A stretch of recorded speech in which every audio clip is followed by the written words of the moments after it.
And now, the Lowdown, with economist and political strategist Elson Low.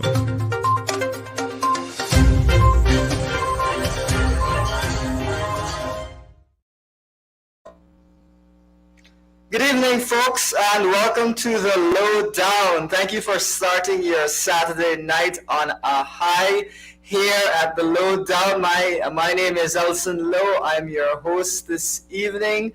We've got a fun show for you. We always try to keep it light on a Saturday night. We try to keep it fun, try to keep things light and easy. And so we've got an interesting, fun show. We're going to talk about the oil and gas industry quite a bit and give you a sense of the progress the country has made. But before we get into all of that, please share the link. Please share the link, folks. Let's get everyone with the opportunity to see the program this evening. We want everyone to get a chance to see it.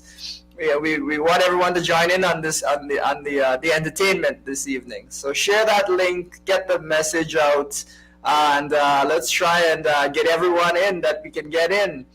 So yeah, tonight we're going to be looking at we're going to try to get an idea of how much oil and gas, how much oil reserves specifically should be in the Guyana Basin and in Guyana itself. That's been a difficult number to pin down, so I'm going to try to give you viewers an understanding of that, understanding of how much oil might actually be available. So that's something to keep in mind. We're also going to be looking at, the closing off the show, talking about the Center for Business Development, which is where you can get access to business in the oil and gas industry. It'll help you if you're looking for a job or if you're looking to get a contract to supply the oil and gas industry. So we'll talk on that a bit. And then, halfway through our show, we'll bring in a guest. That's Ms. Vanessa Kisoon. And we'll have a quick chat with her. Should be fun, as you know, it always is. So that's the show for you guys tonight. But one of the things that we'll use as a lens to help us to understand these changes, this new environment, is we're going to talk about Singapore.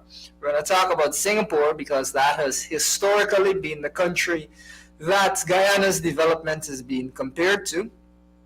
And that's going to be a good kind of lens for us to look at in terms of where we might want to head or go.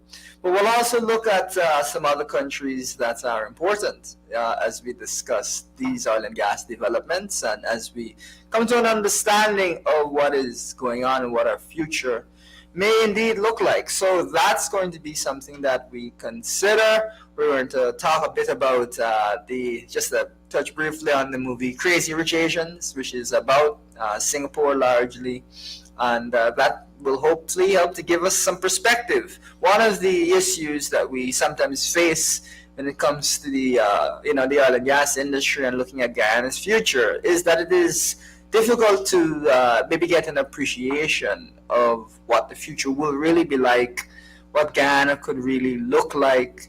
That's been very difficult over the years to get an appreciation for it. And so what we want to do is to help to paint that picture for you so that you have some perspective going forward and so that you can kind of understand why some of the policies that are being recommended by the PNCR are first steps in a process as we look to move the country forward. So you'll get some context around these things. So that's what we're going to be doing tonight, folks. Share the link.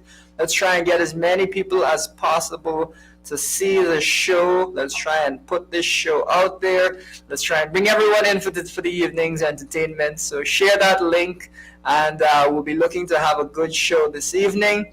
And hopefully you guys will have some great entertainment from it. Actually, we're going to show you a little bit of a video from Singapore that again will highlight how the direction that Guyana could go if we manage things well and we don't thief out all the oil money.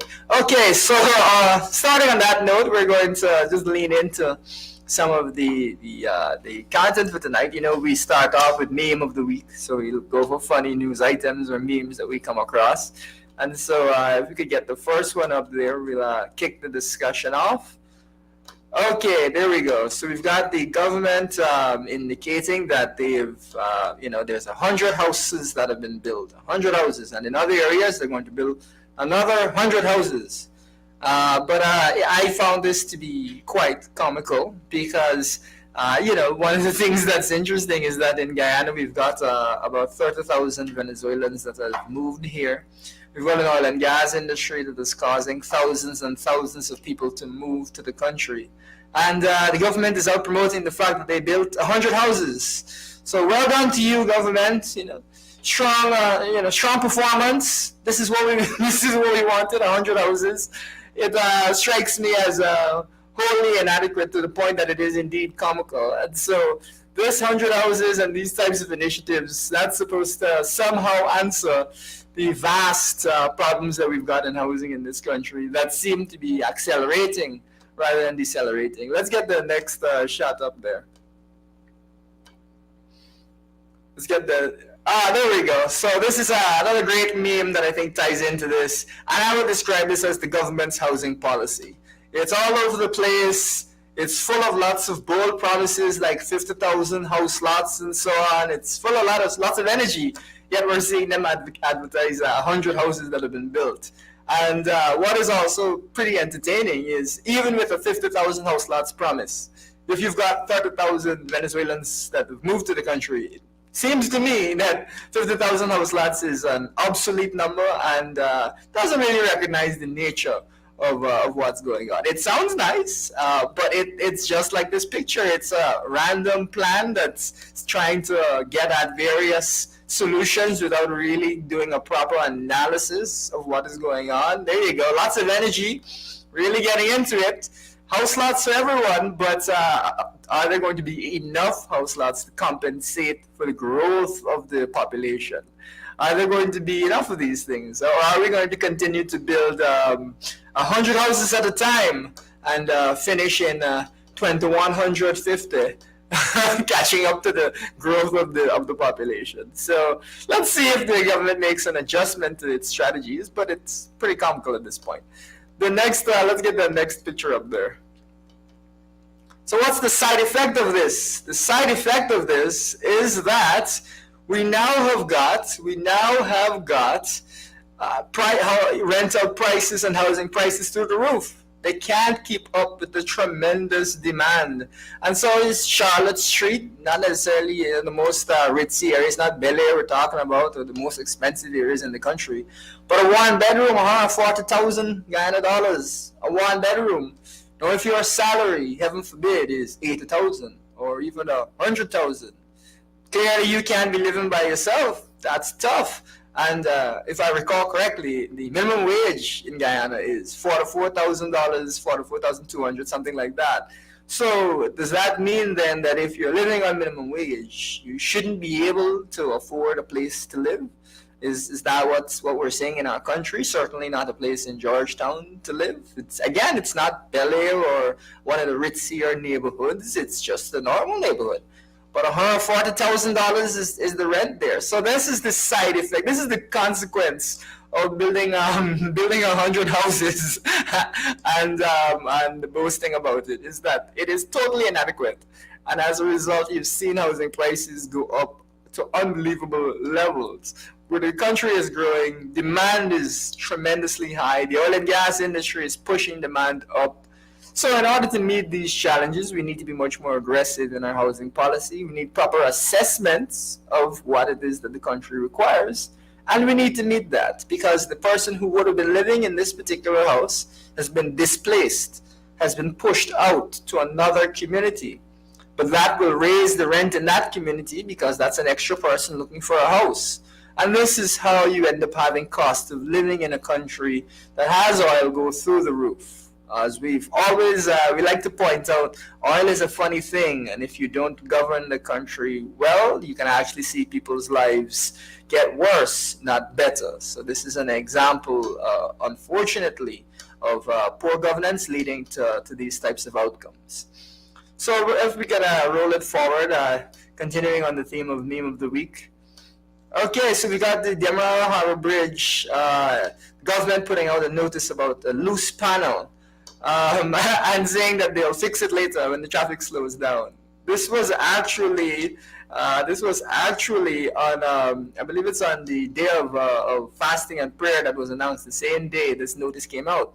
And someone indicated, I won't mention the person, but they indicated that, the first place that they should have started the fasting and the praying is at the bridge, because people are driving across this bridge, and to hear that a panel is loose must surely be alarming. So that's something that came up, I think amused quite a few people.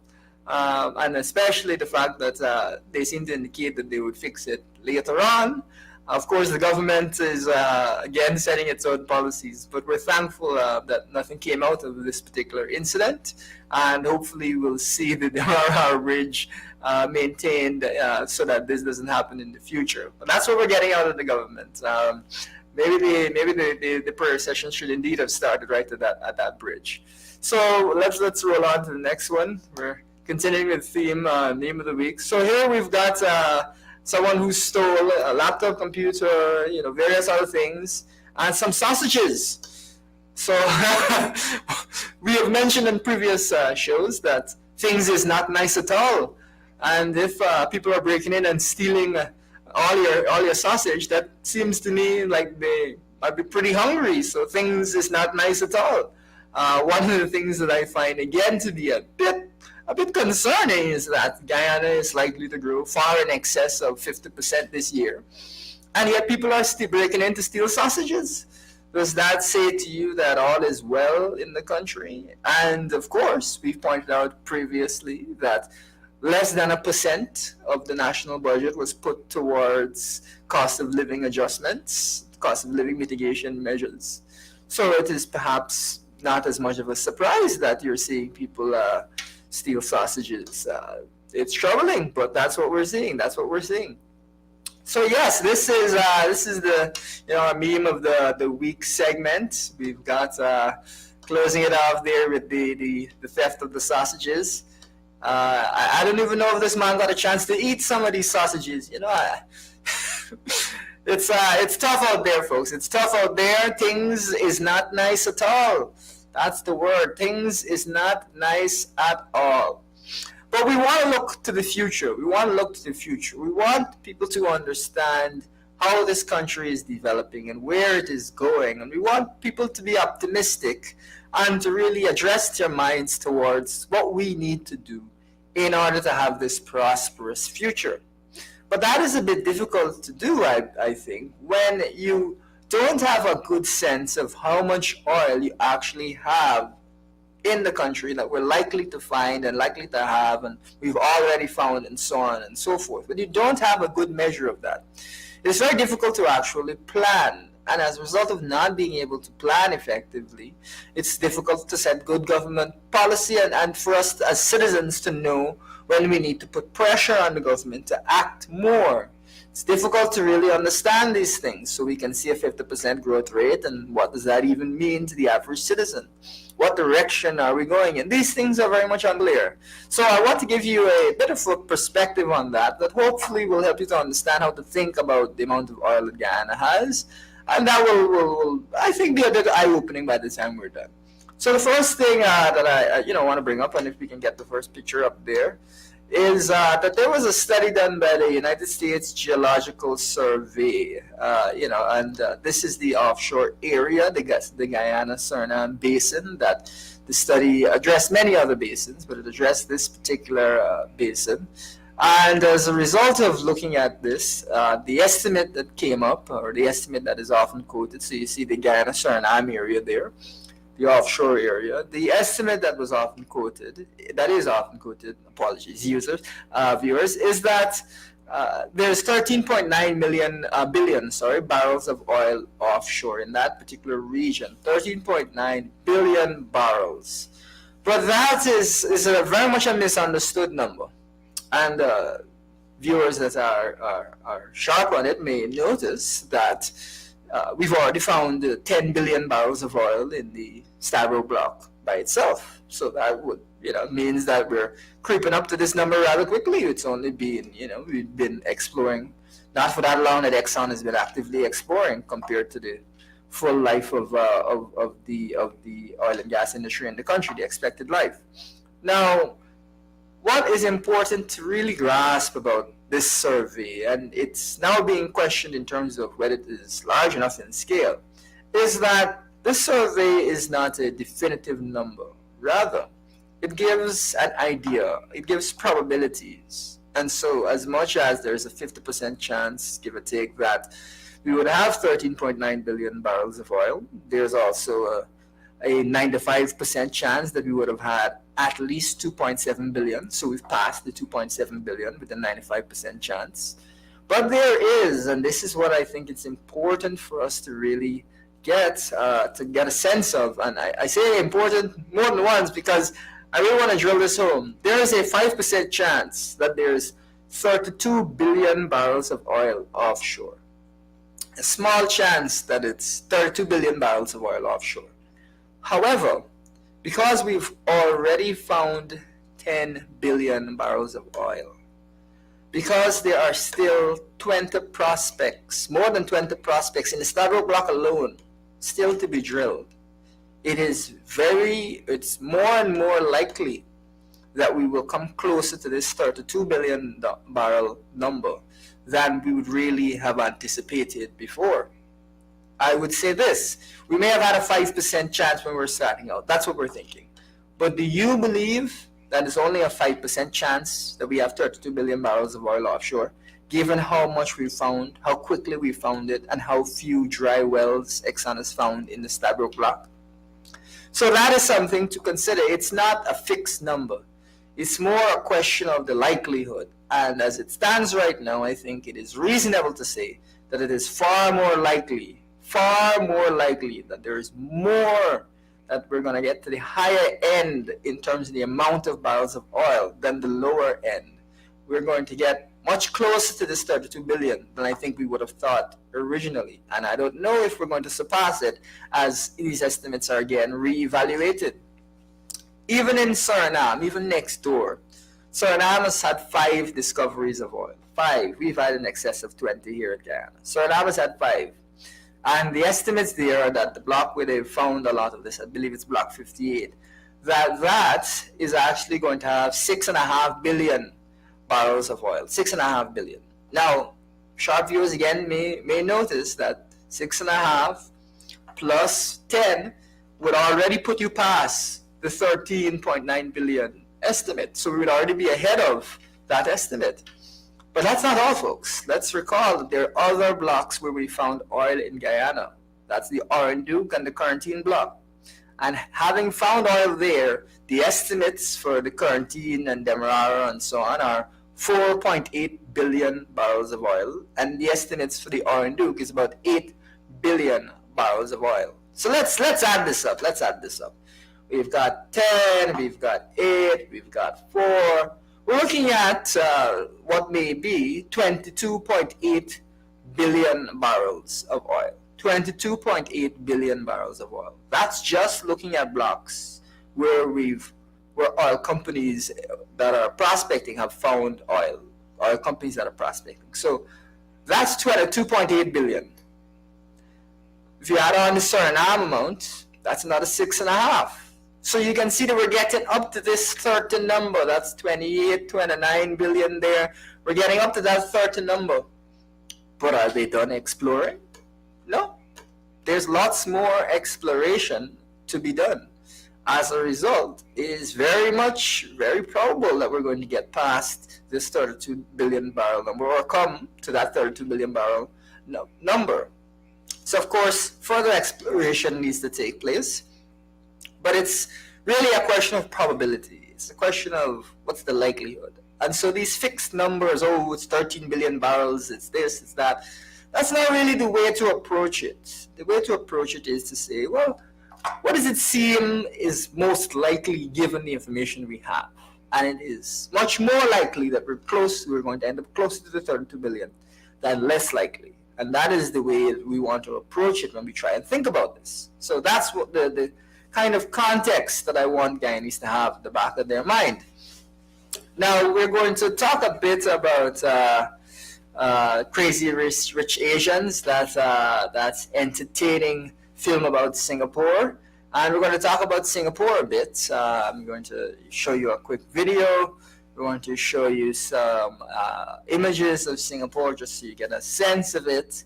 And from there, you can kind of address your mind to the possibilities of there being as much as 22.8 billion barrels of oil offshore Guyana. And let's open our minds to possibilities. Let's open our minds to possibilities. Let's take a positive attitude and look at all of these things and ask ourselves what direction our country could be going in and whether we could end up like Singapore. Now, Singapore is a country that is very well developed, that has got a very robust business sectors, and has had that for a significant period of time. We here in Guyana, are still developing, obviously, but we got independence at a similar time to Singapore.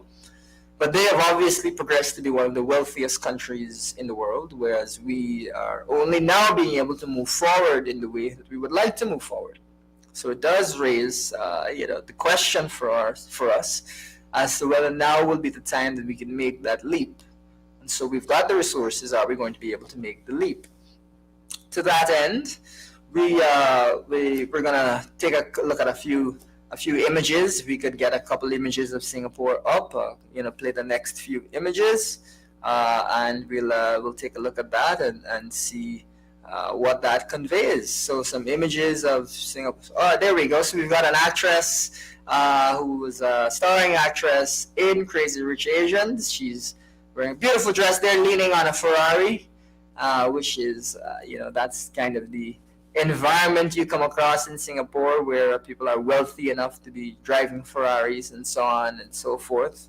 So this is just giving you a bit of a sense of it. If we can get the next photo up.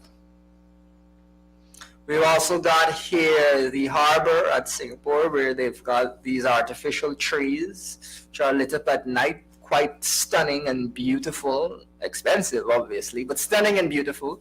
Indicative, however, of the level of development of the country, that they can spend that much on their parks, their park areas. That is, I think, far away from the parks in Guyana, but perhaps this is where we're going. If we can get the next image, please. This is the harbor itself in Singapore, which is very famous. You've got the three buildings there with the top that looks like a cricket stump. We've got the other building that looks a bit like a lotus. It's beautiful, well-lit, well-known, a great center of trade in the region, and very, very well-known harbor. So now we're going to show you guys a quick video, just giving you a sense of what it's like really in Singapore. It's a couple minutes long, and again, we want to remind you, there could be as much, based off of these estimates we're looking at, as 2.8 billion barrels of oil in Guyana. 2.8 billion. Exxon by itself has found 10 so far, but continues to search. And other blocks, they've been able to find oil. And so let's have that at the back of our mind. Billions and billions of barrels of oil. And then let's take a look at this video of Singapore. Operator, we can have that on, and then we'll come back into things.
Folks, I hope that you enjoyed that gorgeous, sumptuous footage of Singapore. Quite beautiful. I hope that you really enjoyed that, and it gives you a sense of how the country really should look in 15 years or so. Let's see. But I want to kind of close off by helping you to understand some context here, helping you to get a real grasp of things. And so, Saudi Arabia. So you can get the first picture there of Saudi Arabia up. Saudi Arabia is famous for being full of oil. Actually, we're still on a picture of Singapore there. But Saudi Arabia is full of oil. It's absolutely full of oil. And it's well known for that, for being full of oil. Isn't Singapore gorgeous? But it is important for us to understand, I think, where do we stand relative to countries like Saudi Arabia? Let's get the next picture up so we can put up one of Saudi Arabia. Next shot. And that will, I think, set the tone. So you've got, again, beautiful buildings just like you've got in Singapore and Saudi Arabia. Beautiful, beautiful buildings. And, of course, many of them are world-renowned. World-renowned buildings. Look at that. Isn't that gorgeous? Great. Now, in Saudi Arabia, they've obviously got endless amounts of oil. They've got 266 billion barrels of oil. Huge numbers, not our little 10 billion barrels of oil, huge numbers. But if we look at the number of barrels of oil per person, you could follow along views. The math is simple. Guyana has currently, based off of Exxon's estimates, 10 billion barrels of oil and about 800,000 people. That means that there's 12,500 barrels of oil per person. Okay, viewers? Saudi Arabia has 266 billion, 578 million, give or take, barrels of oil and 35 million people. That means that they've got 7,616 barrels of oil per person. This means that Guyana has far more barrels of oil per person than Saudi Arabia. Can you see that, viewers? 12,500 versus about 7,600 barrels of oil per person. If Guyana doesn't end up looking like Saudi Arabia or Singapore, folks, we got a real problem. And I would put it to you this way. They work very hard in Singapore. They've got a great business culture. It strikes me that as much as we put in development, as much as we develop various industries, as much as we build the country, which we will do, that all we need to do to have a prosperous nation, all we need to do, for goodness sake, is don't thief out the oil money. I'll put it to you in regular Creole's terms. Don't thief out the oil money. There's enough. We have far more barrels of oil per person than Saudi Arabia. All you gotta do is don't thief out the oil money, and we're good to go, folks. That's it. Just don't thief it. We'll be good. I mean, once we have reasonable governance, we should be fine. So we're going to develop various other industries. We're going to build this country. But most of all, it's the cardinal rule. Don't thief out the oil money.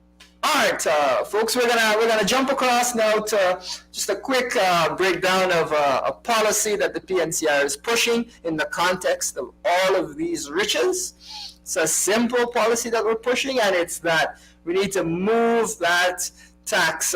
We need to move the tax threshold up. We need to allow those on the lower end to not be paying taxes. We've talked about moving it from 65,000 to 125,000, but it's going to continue to be moved up as the country gets wealthier and as we try to ensure that citizens earning on the lower end are not paying taxes. That's a promise the PNCR has put forward and something that we intend to push. And of course, in Saudi Arabia, guess what? No income tax. So that's, I think, very much in line. And it's important for us to understand that we're heading in the right direction if we have good management. If we don't thief out the oil money. But if we thief it out, guess what? No Saudi Arabia. So we're going to close out that segment. Thank you for following along with me there, viewers. And we're going to actually bring on Ms. Vanessa Kisun, I believe is a former MP, just for a quick chat. You know, we like to have a nice, relaxed chat. There she is. It's good to have you on. How are you tonight? Good night, Elson. I am good. I am good and excited to be on your show. Good night to your viewers, and really thanks for having me. I really enjoyed your pieces just now, and I really appreciate what you're doing and allowing Guyanese to understand, and especially the ordinary man and ordinary woman. And I think what we need to do is really have this show pushed a little more, because this information is very informative, and I like the calculations. Many of us, not like you, we're not that good at math, eh? So, but the way you broke it down, and Sure. how you said how many barrels for a person and all of that, I think that we can head in the right direction, as you said. And if we have proper and good management, that's all it calls for: proper and good management. Absolutely. And we can have a wonderful Guyana where all Guyanese can feel really comfortable and, enjoy a real life, and not where we have to study where our next dollar comes from, or, our next meal comes from, and that sort of thing. So I really appreciate what you're doing. Yeah, well, I'm glad that we're informing the Guyanese people. This is so vital, because otherwise maybe we would have the wrong expectations. I hear people comparing us to Trinidad, and I find that to be quite amusing. Trinidad's highest oil production is 160,000 barrels of oil per day. We're nearly double that. And at our peak, we'll be 10 times as much oil as Trinidad. So I think that if you're comparing Guyana to Trinidad, it sounds to me like you're unfamiliar with oil and oil money. Now we'll switch over. That is why we have to educate our people, Elson. We need to educate them, because they're talking from what they know, and they're not, like you said, they're not educated. They're not familiar and aware of what really is happening in the countries that really got oil. Okay, so we got to change expectations, and the small goals that I think some politicians are setting so that they can steal. We got to stop them from setting those small goals, and we got to get what Guyanese really deserve, which is that Singapore, that Saudi Arabia lifestyle. Let's get things moving. Man, I really love that. I really love the lights. I love the buildings. Oh my! I was here just now. imagining, and I wrote it down. Infrastructure. We want to see that. And the thing is, we can do it, but because we're one-minded and we have one set, and then we're all about just fighting and racism and discrimination. We can't see the bigger picture, and so Exactly. we really Exactly. really need to educate the younger generation so that they will be able to take this country forward. Yeah, 100%, 100%. And as I mentioned, don't thief out the oil money, folks. Don't thief out the oil money. Don't you, that should be our next thing. Don't thief the oil money. Don't thief it. There you go. So thanks for that. But I of course want our viewers to have a quick understanding of where you're originally from, if you can give us a sense of that. Well, I'm originally from a little village on the East Coast, Pleasant, and about 20 years ago, I moved to Linden and Region 10 after I would have I became a trained teacher. And so, of course, young and excited, I wanted to spread my wings and, go somewhere far, somewhere else, experience. Yeah. And I must say to you, I've not regretted. But I grew up in Pleasance, right on the line top where I am right now. Okay. Pleasance, line top, as you know it. And I heard all the wonderful stories my granny told me about when train was passing and, all these glorious stories you heard of. I didn't Sure, sure. experience it, but my mom and my aunts, they would have experienced the train, the days of the train running on this Yeah, line right here. So, we may have to yes, bring those days back. We may have to bring those days back. The traffic situation continues to be exactly. unbelievable. Yeah, Especially in East Bank, coming down this evening. I mean, I'm saying, oh Lord, let me please reach in time so I can get on the show early, because it's not. Oh my God, I don't know if you ever travel on the East Bank. yeah. Of course, it's very difficult. Very, very difficult. Uh, yeah. Yeah, yeah, So yeah. And yeah, so I. so sure, sure. Did you mention there that you're a trained teacher? Just wanted to get a Oh well. sense of what your favorite thing So is about teaching and so on. Well, when I normally introduce myself, and I teach my young people and even the women in my women's group, I always tell them that when you're defining who you are and you're introducing yourself, you must be positive.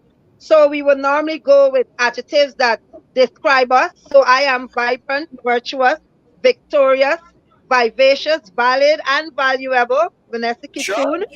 I am a Yeah. teacher by profession, former Sure. member of parliament, and a mother by choice and blessing. I like that. I like how you put that. That's very nice. That's very nice. And it does sound like you've been involved in teaching profession for some time, so that's great to hear. That's Yes, absolutely great. 26 plus years I've Sure. been in the profession. Wow, wow, wow. And Oh, actually, since I was birthed into the teaching profession. My mom is a former HM. I have aunts, uncles, all in the teaching profession.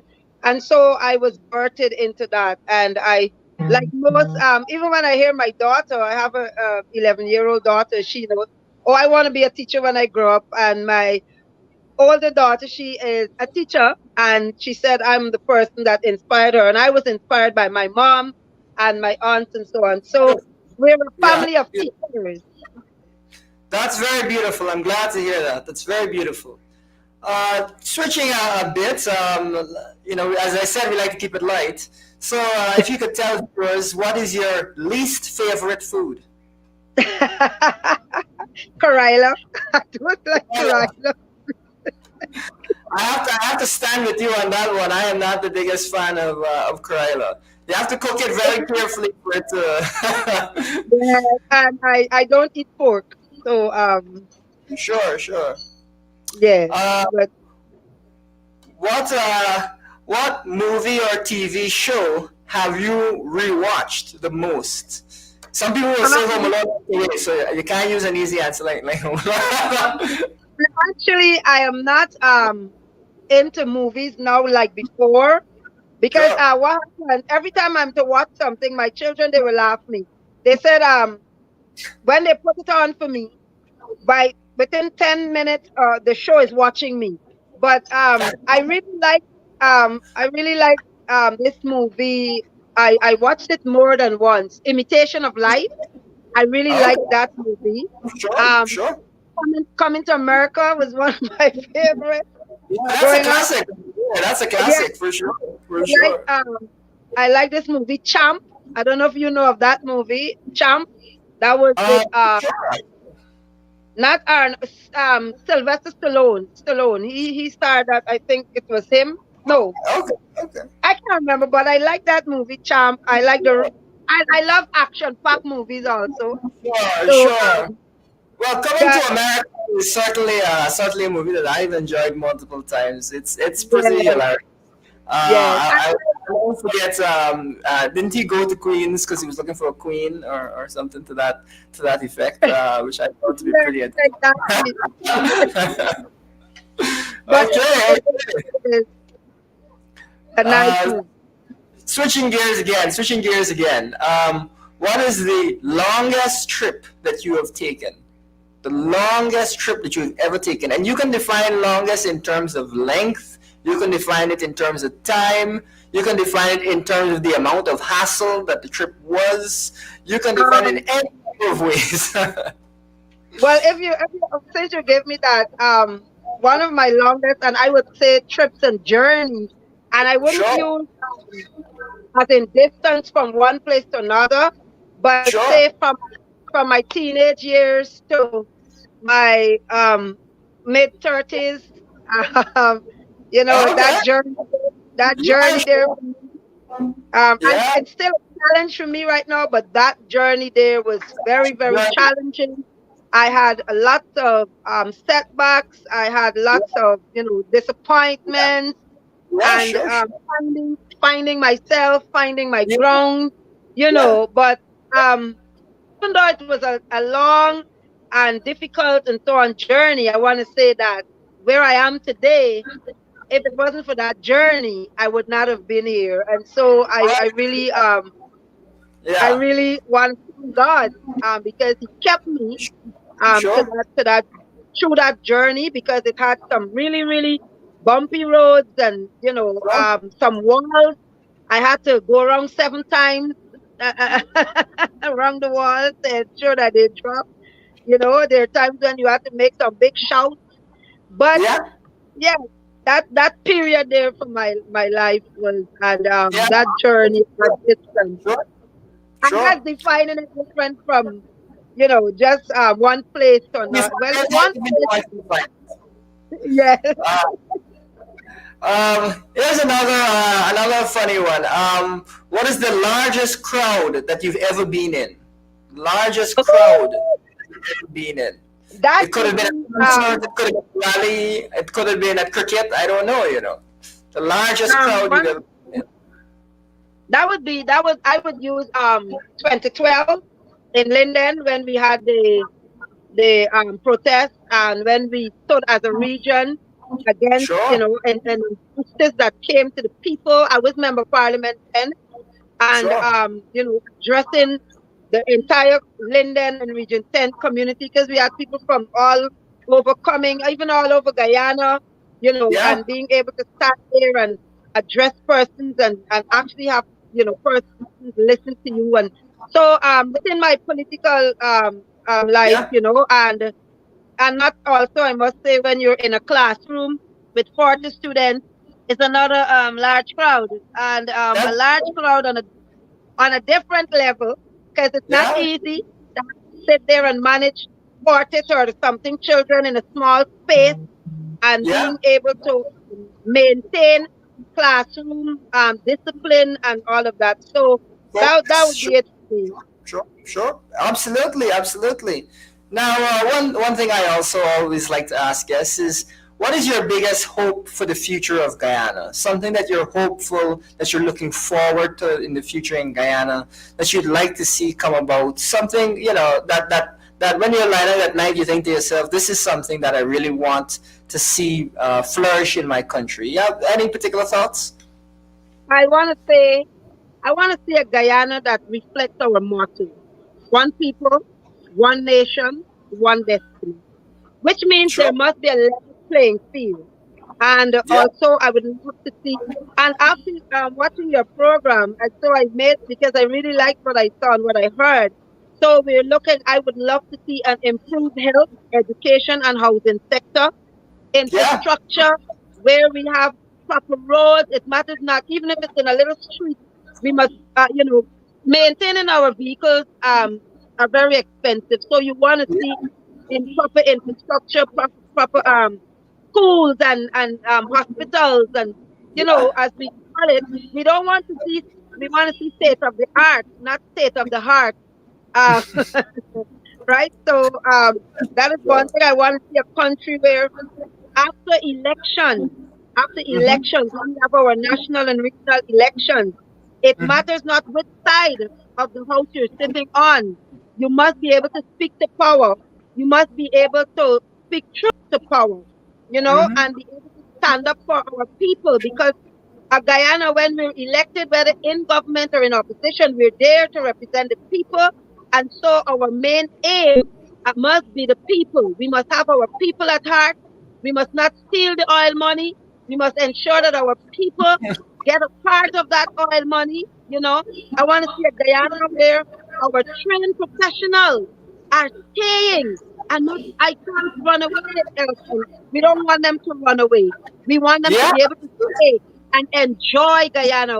And we must and Absolutely. so the same package that they're running towards to improve their life and livelihood, we must be able to have that here in Guyana, where our trained professionals in whichever sector remain, and so we will have better service for our Yeah. Guyanese people in different sectors. And so, in Yeah. order for us to have that, we must have proper and good management of our resources. And of Absolutely. course, Absolutely. I would love to see a Guyana where there is no discrimination and we don't want to have racism in our midst because we're multicultural. I'm look at me. My name is Vanessa, and I should have been Ramki soon. And of course, my name also should have been Mangal. So I want to see a Okay. Guyana where exactly where we can. That's my father's surname, and I Sure. want to Sure. see a Guyana where we can really live as one people, one nation, one One destiny. destiny. One destiny. Absolutely. Absolutely. Well, as we close off, I want to know if you had any final words, anything you want to mention as we close off this segment. Well, thank you very much for having me again, and to your listening audience and viewing audience, I want to say that I really want us to work on having our Guyana, as I said, reflecting our motto. But the only way we can do it is if we have unity among ourselves. And of course, during elections, we will fight, we will do whatever. But after that, we must continue as one people. Um, as you know, Elson, I'm running for and I'm competing in the Guyana Teachers Union, and so the elections for presidency. And so I want to encourage my colleagues out there, those of you who already voted, those of you who would have nominated me, and you would have put your trust and confidence in me. I want to say thank you for those persons who did not have a chance to vote as yet. If you have not received your ballot, I'm kindly asking, I should have had the numbers there to share with you. So contact the elections officer, the monitors. We have 3 monitors. And so if not, you can contact me on 603-5211 so that we can have these matters ironed out. The process is on right now. Persons are receiving ballots via the post. Some persons received, some have not received. I've heard issues of some people's names not being on the list. They didn't receive a ballot as yet.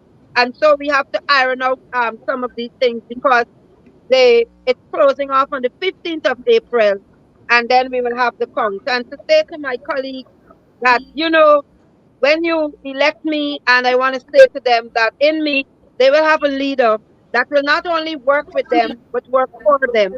They will have a leader in Vanessa soon that will not only fight with them, but will fight for them. And also, they will have a leader who will be out there representing them and ensuring that teachers, enjoy better environment, classroom, and just not teachers, even our students, because when the teachers are comfortable, then it will transfer far, and it, moved down to our students and even the parents. And I want to encourage us all. I know that Elson, they're saying that we're open and persons are, not wearing their masks. Some of us, we believe that we're all safe. I want to still encourage us at least to wear our masks, sanitize, and as much, let us not rush into the large crowds too much as yet. Let us, give it a little more time. And so all my children, to my women's group BWM, I love you people, my teachers, colleagues, in all spheres of life. I want to say I love you people, and let's continue to Sure. push for one Guyana, one people, one nation, one destiny, and let's continue.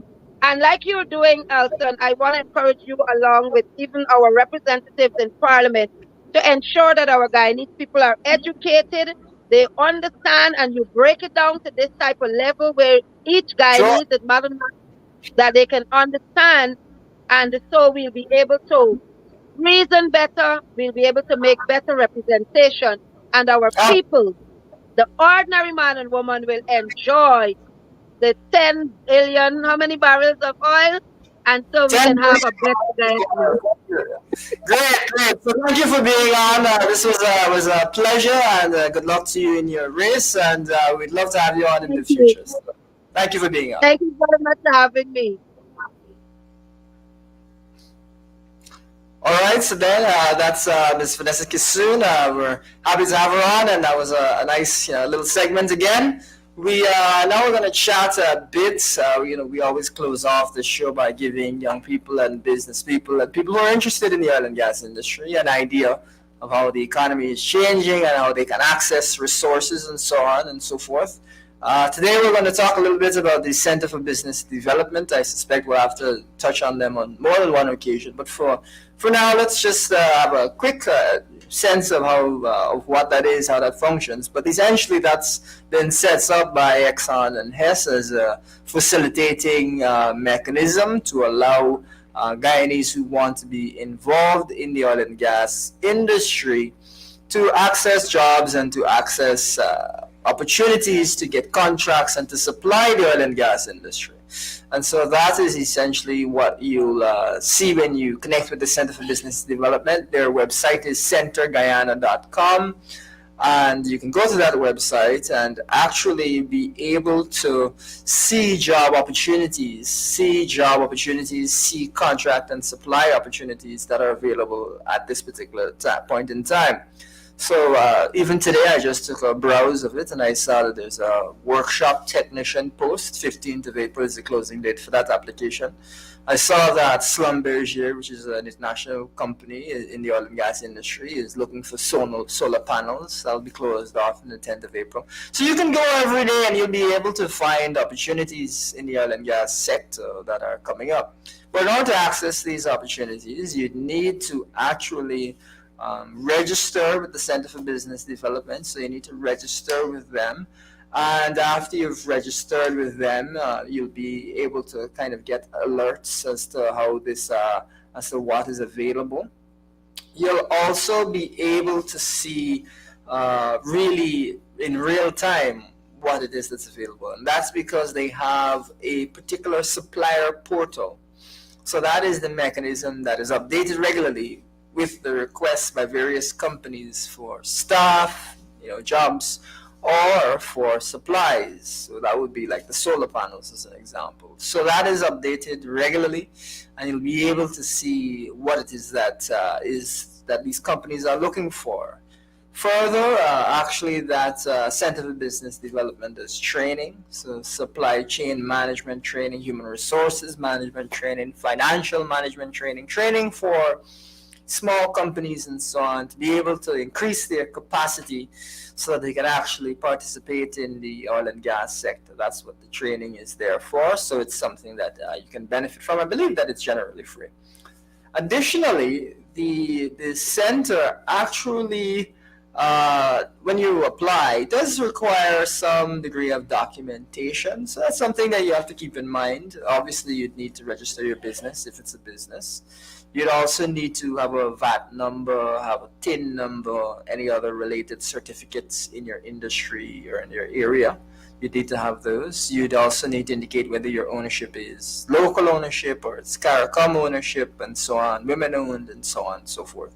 So once you're able to do those things, you'll actually be able to access this supplier portal. And in the process of accessing the supplier portal, you'll be able to apply to the various companies to fill those particular supply needs. So if Schlumberger wants solar panels, you can register. You'll see in the supplier portal that solar panels will pop up. Maybe you have a solar panel business. Because you're registered, you can actually use that to go in, apply to Schlumberger. I believe you can apply right from that website, but you'll be able to get the details at the very least. And that now allows you to get to see whether you can get this contract. And that's the process. It's a process that I believe that all small businesses should know, and they should all be registered with the Center for Business Development. Remember that website is centerguyana.com. Let me say that again, centerguyana.com. So we would hope that you'd be able to go, register your small business, get your documents together, register, and be able to access these opportunities. So that's the way to go. Endless opportunities will be posted today, tomorrow, and in the future, as we have a long road ahead of us in the oil and gas industry. So as a result, there's so much opportunity. So I fully encourage any small businesses and so on, and anyone who's interested in getting a job in the oil and gas industry, to pay attention to that website and to register. So I hope that that's given you a sense as a small business how you would have to operate, what the opportunities are that are available to you, and how you can kind of jump in and be a part of this massive economic growth that we're seeing. How many times will you be in a country that is growing at 50%? But I think it'll be much more than 50%, perhaps as high as 75%. How many times will you be in those circumstances? How many times will you have that opportunity? We shall see how much it grows, but not many. So I would encourage you to take advantage of that and really to benefit from our great country's growth. So that brings us to the end of our show. Thank you for being here with us. I hope that you enjoyed our segments on Singapore. I hope you enjoyed our breakdown of the oil and gas industry. I hope you enjoyed speaking with Ms. Vanessa Kisoon, and I hope you enjoyed learning a bit about the Center for Business Development. So that's going to be it for us here on the Lowdown, folks. Thank you for starting your Saturday night on a high with Elson Low, and we will catch you next week.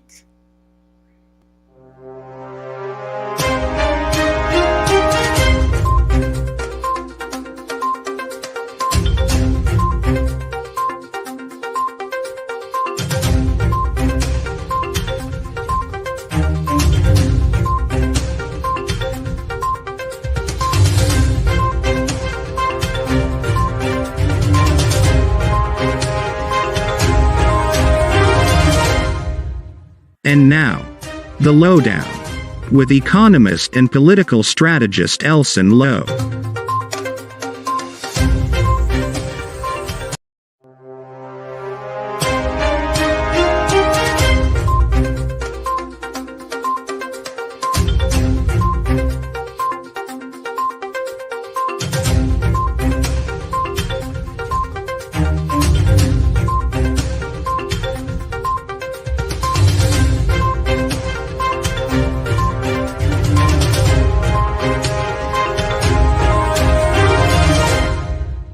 Thank you for watching our program.